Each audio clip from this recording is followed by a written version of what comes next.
السلام عليكم ورحمة الله وبركاته. بسم الله الرحمن الرحيم. والصلاة والسلام على نبينا محمد وعلى آله وأصحابه أجمعين. أما بعد. My dear brothers and sisters, the OCIF community and beyond, I pray that each and every one of you are well and healthy, and we ask Allah subhanahu wa ta'ala to grant us the patience to get through this final stretch of the devastating COVID virus. And we ask Allah subhanahu wa ta'ala to keep us safe and healthy. And we implore and we remind one another to be safe and to not take risks. The situation here in Southern California has absolutely exploded, as you probably know already. So do take caution, especially with the holiday season coming up, where many people, or where we're off and we normally travel and use this vacation time to really rest and relax. And Allah subhanahu wa ta'ala knows how much we are in need of rest and relaxation. So just remember that we need to play it safe, and it is better to be safe than sorry. The consequences of contracting this virus can be deadly, as we know. And even if it's not deadly, research is showing that it may have long-term consequences. So let us stay safe and let us be patient during this final stretch. And remember, our reward is with Allah subhanahu wa ta'ala, and indeed Allah is with those who are patient. My dear brothers and sisters, I'd like to talk for a few moments about a topic that is very, very important. And although it is very relevant to the younger crowd, it is more so directed to their parents. And like myself and many other of the younger generations, our parents are of immigrant backgrounds. And when they came to America, they sacrificed so much, and they did it for a brighter and better future, especially for their kids. So they have done us a huge favor by making this leap and by enduring the hardships and the problems that come with leaving your homeland and living in a foreign land. It is extremely difficult, and I can say that from experience. I understand what homesickness is, and I understand how difficult it may be. So for the younger crowd, it is important that we remember what our parents sacrificed for us, that they went through all of those problems with the prospect of a better future, especially for their family and especially for their kids. So we owe them a great jazakumullahu khairan. Likewise, they donated, they participated in the Muslim community so that we can have institutions to go to and learn our religion and stay connected not only to our religion but also our cultures. However, coming from different lands, our parents have a different idea, different perspective of the world, different cultures, different customs, different traditions. And what often happens is those traditions and customs tend to stay with the older generation, and it creates this generational gap between them and their children. The children being born and raised in America, they see and view the world and view society. Their customs and their traditions are very, very different than that of their parents. And sometimes our parents don't quickly recognize that. And what our parents think is best for our children from a cultural perspective, our children don't actually see it that way. In fact, they might see it as extremely negative. And what happens every now and then is we have parents who want to enforce their cultural backgrounds or their cultural perception of the world on their children, and that affects them, especially when it comes to marriage. And I was going through the hadith of the Prophet ﷺ, and I came across a particular hadith that I thought I would share with you all and kind of reflect on, and perhaps by embracing the guidance of the Prophet ﷺ, we can make all of our lives a little bit easier and full of barakah bi'idhnillahi ta'ala. And the hadith is as follows. ﷺ says, "Man ja'akum tardawna dinahu wa khuluqahu fazawwijuh." إِلَّا تَفْعَلُوهُ تَكُنْ فِتْنَةٌ فِي الْأَرْضِ وَفَسَادٌ كَبِيرٌ. The Prophet ﷺ says, whoever comes to you, O parents, meaning comes to you seeking marriage to one of your children, and you are accepting of their piety, and you are accepting of their character, their manners, then marry them. Accept their proposal, whether that is a man coming to ask for your daughter's hand in marriage, or your daughter who is interested in a man. If the person your child is interested in or proposing to your child has good faith and has good character, the Prophet ﷺ says, فَزَوِّجُوهُ, says marry them, let them get married to one another. And know, as the hadith continues, إِلَّا تَفْعَلُوا, if you don't follow this approach of keeping it simple in terms of these proposals and these interests, if you don't keep it simple, تَكُنْ فِتْنَةٌ فِي الْأَرْضِ وَفَسَادٌ كَبِيرٌ. There will be a lot of tribulation on earth and a lot of corruption. Dear parents, you were once young individuals. You experienced this phase of getting married. You know what it's like to fall in love or to be interested in an individual. And many of you have also experienced the hurdles and the challenges that your parents threw at you as you were trying to get married. All too common do we find that parents make it so difficult on their children to get married. Why? It tends to do with, well, the person my child is interested in is not of the same culture. They're not of the same skin color, or the skin color is a less than, ideal skin color. Like in Arab cultures, the darker the skin, right, the less attractive the individual is. It's not an issue of, like what we say here in America, racism.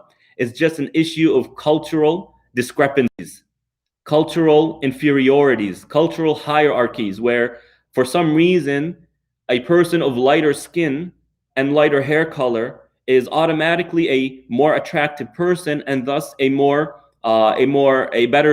suitable person for the child. But the darker their skin is, the darker their hair is, for some reason magically they become less attractive and therefore less appropriate for my child. Now, those perceptions might be very rooted in Eastern societies. But here in America, my dear parents, know that to your children, it makes absolutely no difference the tone of a person's skin color. I'm not saying there is no racism in our communities. I'm not saying there are no problems or tensions. But no, my generation, the American-born Muslims, are less and less likely to care about the tone of the skin of the person they are interested in, nor their hair color. In fact, you might find here in America, by the way, maybe you've noticed this, maybe you haven't noticed this. In America, the tanner skin is more attractive than the lighter skin. And it seems like human nature that when there's an excess amount of something, the less amount becomes more attractive. Here in America, there's an excess amount of lighter skin and lighter hair color, and therefore they find a little bit tan skin and darker hair maybe a little bit more attractive. But in Eastern cultures, because there's an excess of, or the standard is a little bit darker skin with darker hair, then they see lighter skin and lighter hair to be a little bit more beautiful. Right? I'm not here to argue against basic sociology. Right? However, when it comes to marriage, we cannot let these things conflict with each other. If your child is interested in a person, then the Prophet ﷺ gives us 3 conditions to look at. I mentioned the first 2. They are good in piety. And let's take a moment here, because although we have certain family members who care about piety, but might look differently in terms of skin color for cultural reasons, we also have parents who can care less about the piety level of their child. To the extent we have some sisters, Muslim sisters, who are willing to marry non-Muslim men. And that's simply unallowed, not allowed. By the consensus of the Ummah, throughout the 1400 years of Muslim history, no one has come and said that it is okay for a Muslim lady to marry a non-Muslim man, whether Christian, Jew, or any other religion. And know that Muslims lived with non-Muslims, right? It wasn't completely Muslim societies, 99% plus Muslim, and then you have a few non-Muslim families here or there. That's not the case. In fact, during the Ottoman Empire, the population of the Ottoman Empire was 51% non-Muslim. 51% of the population in the borders of the Ottoman Empire were non-Muslim. 49% were Muslim. And when you have these city centers like Istanbul, it was very mixed. So do not think for a moment that there were never these issues or these scenarios where a Muslim lady fell in love with a non-Muslim man, or a Muslim man fell in love with a non-Kitabi girl. They happened. But you never have a fatwa that allows it. And the same thing holds true. Why? Because the Quran is clear. The Quran says it is not allowed for a Muslim lady to marry a non-Muslim man, using the word kafir, not the word kitabi or mushrik.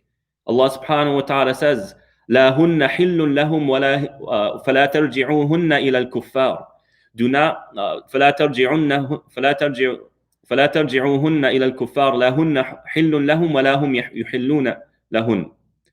Allah subhanahu wa ta'ala says that a non-Muslim man is not permissible for a Muslim lady, and a Muslim lady is not permissible for a non-Muslim man. So be careful when it comes to piety. The person your child is interested in, the person proposing to your child, you are okay with their piety. And by the way, we need to also recognize that the piety of the potential spouse for our child should coincide with the piety level of the child. So sometimes what happens is you have a very conservative, very religious parent or parents, and their child is not as practicing. We cannot expect our less practicing child to marry Abu Bakr or Umar or Uthman or Ali or someone, of that caliber of Iman. We need to find someone that is equal in her level. Now, if she accepts or he accepts someone who's more pious than himself or herself, that's great, right? But when we say you are accepting of their piety, know that it should coincide with the piety level of your child. Also, and more importantly, that the child has a respect for Islam. They respect Islam. You see that if your child is to grow in their faith, their husband or their spouse isn't going to hinder that. Because sometimes you have a child or an individual who wants to become more practicing, who wants to have a better and closer relationship to Allah subhanahu wa ta'ala, who wants to attend and participate in the masjid more. Yet their spouse is a blockade and will actively thwart and sabotage their spouse's attempts of becoming a better Muslim. This is the type of person we don't want. So when the Prophet ﷺ says, right, مَنْ تَرْضَوْنَ دِينَهُ, you are pleased, you are accepting of their faith, let their faith level coincide, be similar to the faith level of your child, and let them be someone who will not serve as a hindrance for an Islamic upbringing and for Muslim principles and values. Okay, the second one, خُلُقَهُ, very important. Their manners, their ethics, because someone of good manners will not mistreat your child. They will be too embarrassed, too shy. Their principles are internalized, and they will never live outside of their principles. And even if they slip, and no one is perfect, if they slip, they are quick to make it up. They are quick to retract, to retreat, to stand back and say, I made a mistake. And notice that the hadith pairs these two, as if the Prophet ﷺ is saying, if the person proposing to your child seems to be of good faith, but they don't have good characteristics, then don't marry them off. Because Islam teaches ethics, teaches morals, teaches behaviors, principles. And someone who is religious but is not embodying these principles, we have to ask the question, what religion are they following? Islam is completely saturated with ahadith, with verses in the Quran that talk about character, being a great and wonderful person, being ethical, being moral. But someone who is very practicing and is completely void or very void of these other characteristics. We have to ask the question, who's teaching them? What religion are they learning? Because it doesn't seem to be the Islamic religion. And in some narrations of this hadith, the Prophet ﷺ says, whoever comes to you with good character and then religion, to kind of show us that religion, character, when it comes to marriage, is very important, similar to the importance of religion and the piety level of the prospective spouse. And another thing the Prophet ﷺ mentions when it comes to getting married is al-kufu, al-kafa'a, competency, that the child is competent. And that competency refers to financially and physically. And we can add in our times today, maturity. Because mashallah, in our generations, our society, it takes a person 30 years until they mature. Subhanallah. Nasallallahu al-afwa wal-afiyah. So if the proposed spouse is financially capable and has the maturity level of being a spouse, right, then that is a good choice for your child. These three things are what we look for: good faith, good character, and competence.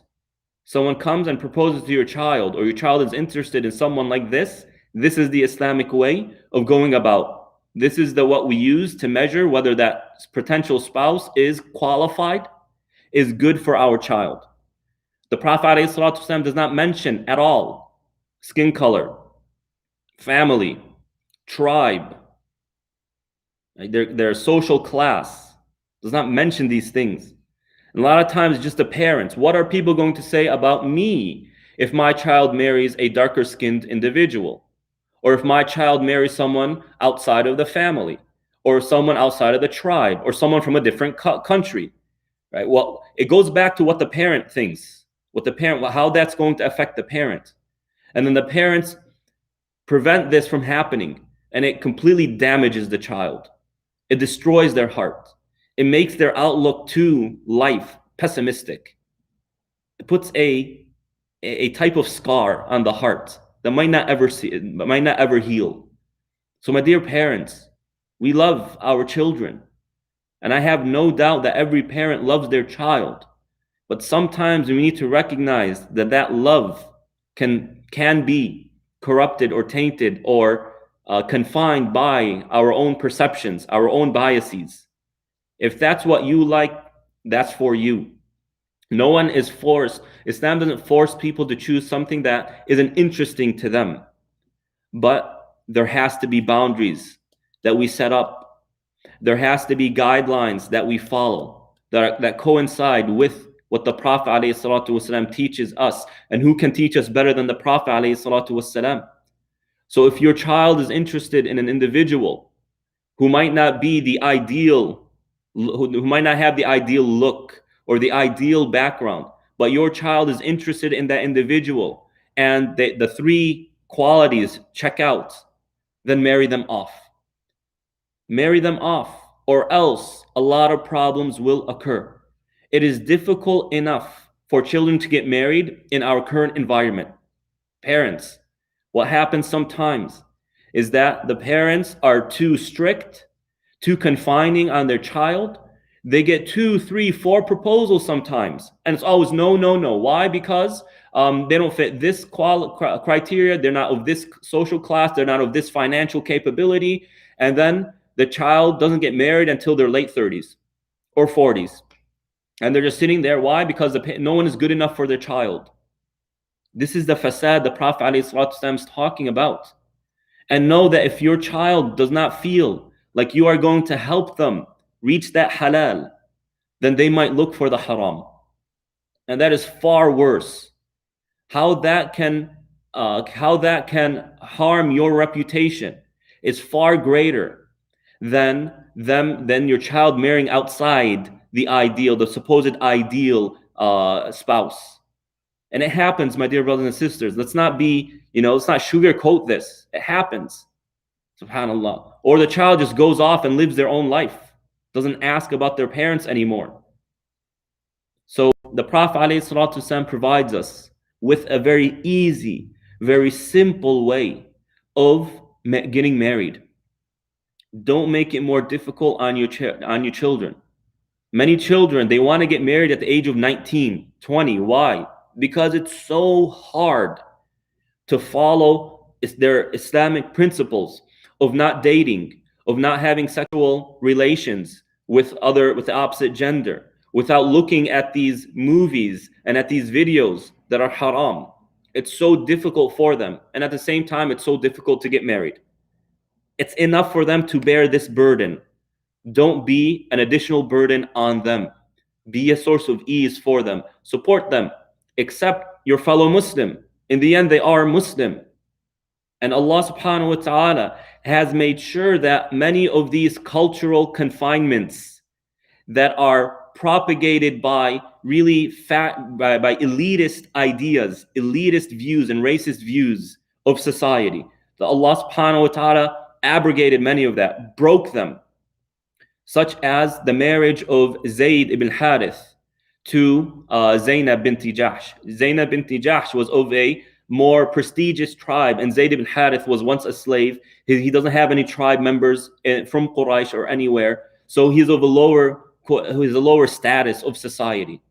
The Prophet ﷺ told them, get married. And one of the reasons was to abolish, to break this structure of getting married. An elite person can only marry someone who's elite. And if an elite person marries someone of a lesser status, then that is huge taboo. Allah subhanahu wa ta'ala and His Messenger broke that. And also broke other ways, broke some of these false, fallacious, problematic social structures that, again, go back to an elitist outlook of society. I am too good to marry someone outside of my group. This is all problematic. Your child is approached or is interested with someone who is good in their piety, who has good character, and is competent, then marry them, accept their proposal. If not, the consequences of not following the sunnah of the Prophet ﷺ, right, will come back to shame the individual or the parents in a way far greater than the shame they were concerned with if their child marries someone who isn't ideal. So we ask Allah subhanahu wa ta'ala to really give us the wisdom to allow us as parents to be a source of ease for our children, to get them married, and to, inshallah, bring spouses to our children that will bring them happiness and offer them a good life. Wa sallallahu ala nabiyyina Muhammad wa ala alihi wa sahbihi ajma'in. Before I conclude the live stream, I would just like to remind each and every one of you of the program tomorrow. We are seeking to do a little bit of fundraiser in light of the shutdown and the financial burden that has brought many and all really institutions. So we invite you to join us. Please kindly register via the website, because in order to get the Zoom link, we're trying to keep it private so that no unfortunate situations happen. Also, we will be going over kind of our future plans for next year, what we've been preparing. We will also be joined by Sheikh Yasser Fazagha. So please do join us. And whatever you can give, may Allah subhanahu wa ta'ala reward you with even more. And even if you cannot give, we are all going through financial burdens and struggles. Please come and join us, at least to participate in this community event, as well as kind of get an idea of what's been happening and what's going to happen, inshallah, what we have planned for the community in the upcoming months, especially once this era of COVID finishes. Wassalamu alaikum wa rahmatullahi wa barakatuh.